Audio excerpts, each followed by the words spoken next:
মিটি cartoon house.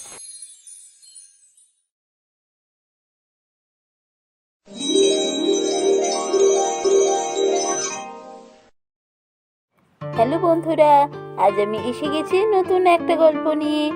আজ তোমাদের জন্য নিয়ে এসেছি ব্যাঙ রাজকুমারীর গল্প। মধুপুর রাজ্যের রাজা ছিলেন মহারাজ অনন্ত বর্মা। তিনি ছিলেন খুবই প্রজাহিতৈষী রাজা। সেই রাজ্যের মহারানী ছিলেন কঙ্কাবতী, আর মহারাজ আর মহারানীর একমাত্র কন্যা হলো চন্দ্রাবতী। বয়স হয়ে যাওয়ার জন্য মহারাজ প্রায় অসুস্থ হয়ে পড়তেন। এমনই একবার তিনি খুব অসুস্থ হলেন। মন্ত্রীমশাই রাজবৈদ্যকে ডেকে আনলেন মহারাজের চিকিৎসার জন্য। রাজবৈদ্য মহারাজের স্বাস্থ্য পরীক্ষা করে জানালেন, এবার মহারাজের এক কঠিন ব্যামো হয়েছে। প্রতিবারের মতো এত সহজে এবার মহারাজ সুস্থ হবেন না। এ কি কথা রাজবৈদ্য, এরম বললে কি করে হবে? মহারাজ যদি সুস্থ না হন তাহলে রাজ্যের কি হবে? বৈদ্যমশাই, মহারাজের সুস্থ হওয়ার কি কোনো উপায় নেই? একটা উপায় আছে, কিন্তু বলুন না বৈদ্যমশাই, কি উপায়? এই অসুখ সারাতে হলে একটা ফুল চাই। সেই ফুলের নির্যাস ওষুধ করে যদি মহারাজকে খাওয়ানো যায় তবেই মহারাজ সুস্থ হবেন। কি ফুল বৈদ্যমশাই? আপনি বলুন, আমি নিয়ে আসবো সেই ফুল। সেটা একটা নীল ফুল। সারা বছরে একটা মাত্র পূর্ণিমার দিনই ওই গাছে ফুল ফোটে। সেই ফুল যদি আনা যায় তবেই মহারাজকে সুস্থ করা যাবে। কিন্তু সেই ফুল কোথায় পাওয়া যায় তা আমি বলতে পারবো না। কিন্তু ফুল কোথায় পাওয়া যায় সেটা না জানলে ফুল আনা হবে কি করে? চিন্তা করো না মা, আমি যাব। আমি যেখান থেকে হোক সেই ফুল খুঁজে নিয়ে আসবই।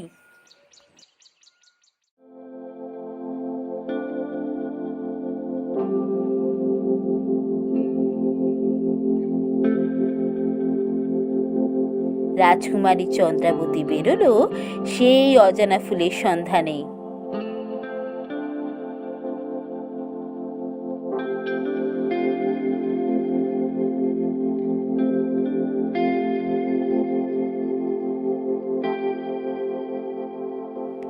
দিন কেটে যেতে লাগলো, কিন্তু রাজকুমারী এখনো পর্যন্ত সেই অজানা ফুলের সন্ধান পেল না। ঘুরতে ঘুরতে সে ক্লান্ত হয়ে একদিন দাঁড়িয়ে গেল। কতদিন হয়ে গেল রাজবাড়ি ছেড়ে বেরিয়েছি, এখনো পর্যন্ত তো সেই ফুল খুঁজেই পেলাম না। কি জানি সে ফুল কোথায় আছে? রাজবৈদ্য মশাই তো কিছুই বলতে পারলেন না। ইস, যদি কেউ সেই ফুলের সন্ধান দিতে পারত। কবে যে সেই ফুলের সন্ধান পাবো? সেই ফুল নিয়ে গেলে তবেই বাবা সুস্থ হবেন। কি যে করি! রাজকুমারী, রাজকুমারী, আমি সেই ফুলের সন্ধান জানি, যে ফুল আপনি খুঁজছেন। কি হলো? কি একটা কথা বললো মনে হলো। ফুলের সন্ধান জানে বললো, কিন্তু কাউকে তো দেখতে পাচ্ছি না। এই তো রাজকুমারী, একটু নিচের দিকে দেখুন, আমি একটা ব্যাঙ। এ আবার কি? ব্যাঙ কথা বলছে? এ তো আগে কখনো দেখিনি। হ্যাঁ রাজকুমারী, আমি কথা বলতে পারি, আর আমি এটাও জানি ওই ফুল কোথায় পাওয়া যাবে যাতে মহারাজ সুস্থ হয়ে উঠবেন। তাহলে বলো না বন্ধু, সেই ফুল কোথায় আছে? আমি কত দিন ধরে খুঁজছি। উত্তরে 2 মাইল এগোলে আপনি একটা পাহাড় দেখতে পাবেন। ওই পাহাড়ের গা বেয়ে রাস্তা কাটা রয়েছে। ওই পথ ধরে ওপরে উঠে যাবেন। পাহাড়ের উপরে গিয়ে দেখবেন সেই নীল ফুল ফুটে আছে।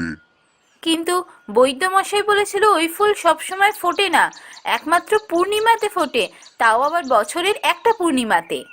রাজকুমারী, গতকাল পূর্ণিমা ছিল, আর এই পূর্ণিমাতেই ওই ফুলটা ফুটেছে। আপনি যান, ওই ফুল পেয়ে যাবেন। তোমাকে অনেক ধন্যবাদ বন্ধু, তোমার কথা আমি কখনো ভুলবো না।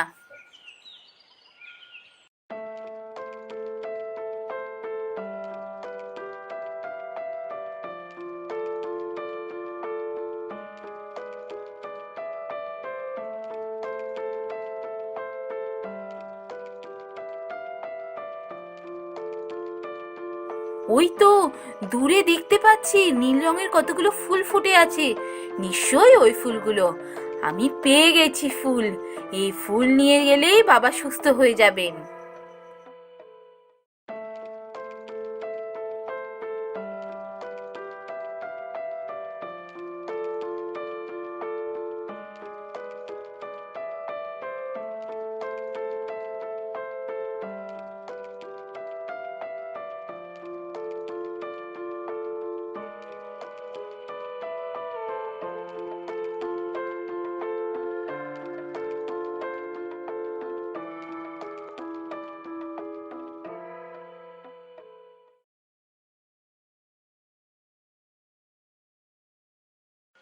এই তো মহারাজ সুস্থ হয়ে গেছেন।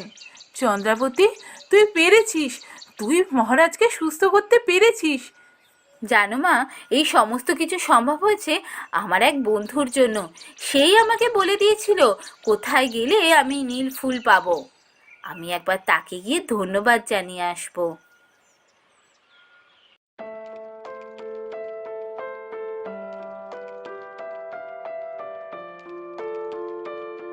কি ব্যাপার রাজকুমারী, আবার এই পথে? এই তো বন্ধু, আমি তোমার কাছেই এসেছি। আমার কাছে এসেছেন কেন? কি দরকার বলুন, আমি নিশ্চয়ই সাহায্য করার চেষ্টা করব। না বন্ধু, আমি আজ তোমার কাছে কোনো সাহায্য চাইতে আসিনি, তোমাকে ধন্যবাদ জানাতে এসেছি। আর আমার তরফ থেকে একটা ছোট্ট উপহার দিতে এসেছি। তোমার জন্যই তো ওই ফুল পেলাম। জানো, বাবা একদম সুস্থ হয়ে গেছেন।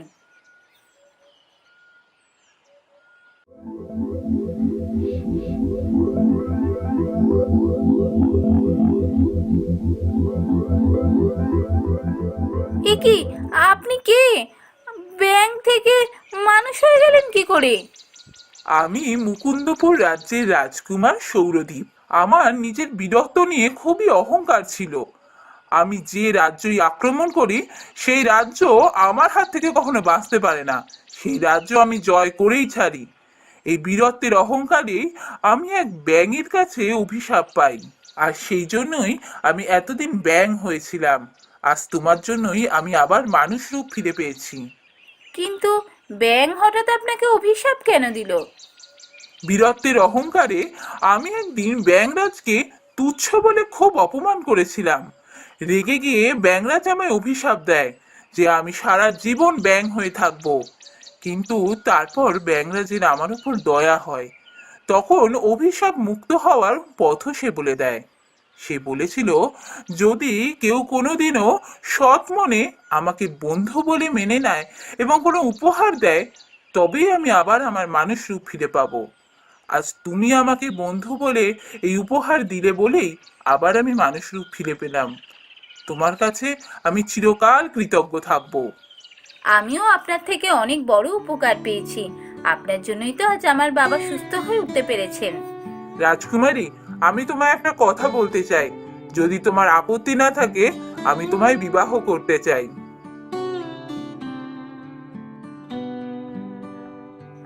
এরপর রাজকুমার সৌরদীপের সাথে রাজকুমারী চন্দ্রাবতীর বিবাহ হয়ে যায় এবং তারা সুখে শান্তিতে দিন কাটাতে থাকে।